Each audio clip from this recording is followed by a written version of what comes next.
soo dhawo daawade maxaa ka jira in dawladda Soomaaliya ay go'aan adag ay ka qaadatay in ciidamada Itoobiya ay ka reebto howlgalka cusub ee midowga Afrika ee nabad ilaalinta u imaan doona sanadka cusub dalka Soomaaliya iyo sidoo kale ciidamada cusub ee haatan la abuuri doono kuwaasi oo la sheegay in ay qayb ka noqon doonaan howlgalka cusub ee midowga Afrika ee Soomaaliya sanadkan cusub kuwaasi oo la sheegay in ay qayb ka noqon doonaan ciidamada dagaalka la gali doono kooxda Al-Shabaab. Itoobiya maxay ka tiri arinta ku aadan in dawladda Soomaaliya ay go'aanka ka gaartay in ciidamadeeda ay ka reebto howlgalka cusub ee awsam ee sanadka 2025 soo dhawo daawade arintaas ayaan jeclaan kula wadaago haddii ay tahay markii ugu horeysay muuqaalka ku soo gaara like saar siina share gareysi saaxiibada kale ugu gaaro. golaha ammaanka ee qaramada midoobe ayaa goordhow ansixiyay qorshe cusub oo lagu abuurayo ciidamo cusub ee lagu sheegay in ay yihiin howlgalka cusub ee midowga Afrika ee nabad ilaalinta Soomaaliya ee sanadka 2025 ka oo lagu magac daray awsam. qaramada midoobe ayaana ciidamadaasi sheegtay ama ay filayaan in ay qayb ka noqon doonaan howlgalada ay dawladda Soomaaliya ay dagaalka kula jirto kooxda Al-Shabaab. warar soo baxaya ayaa sheegaya in mas'uuliyiinta halkaasi shirka ugu qayb galaya dawladda Soomaaliya ay go'aan cad ay ka gaareen ciidamada ayaga ay doonayaan in ay ka mid noqdaan howlgalkaasi cusub maadaama Soomaaliya ay iyada go'aanka ugu dambeeya ay leedahay ciidamada ama wadamada ay ciidamadooda ka qayb qaadan doono howlgalkan cusub ee loogu magacaabo awsam ee sanadka 2025. wararka ayaa hadda sheegaya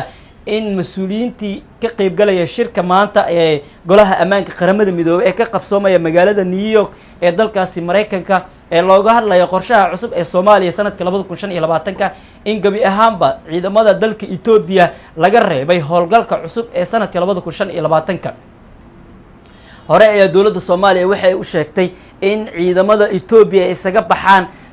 qeybaha ay kaga sugan yihiin gobolada dalka Soomaaliya welibana sida sharci darada ay u joogaan goboladaasi welibana aan fasax ay ka hasanin dawladda Soomaaliya in ay ku joogaan ama ay ka mid noqdaan ciidamada nabad ilaalinta Soomaaliya kuwa u jooga wadamada qaar in ay Itoobiya ka mid tahay. haatan wararka ayaana sheegaya in gabi ahaanba laga reebi doono howlgalka cusub ee awsam ciidamada Itoobiya ee marnaba qayb ka ahaan doonin howlgalkaasi welibana la qorsheenay in wadamo cusub lagu soo kordhin doono howlgalkaasi kuwaas oo la sheegay in ay bedeli doonaan fariimaha iyo sidoo kale xirooyinka ay banaan doonaan ciidamada Itoobiya ay ku sugan yihiin qaybo badan oo ka mid ah gobolada dalka Soomaaliya. haddaba maanta kulanka golaha ammaanka ee qaramada midoobe ee ku yeesheen magaalada New York ayaa ku soo aadaya iyadoo muddooyinkii ugu dambeeyay xiisooyinkaas ay jireen haatanna wararka sheegayaan in gabi ahaanba laga reebay howlgalkan ciidamada Itoobiya in ay ka mid noqdaan howlgalka cusub ee Soomaaliya.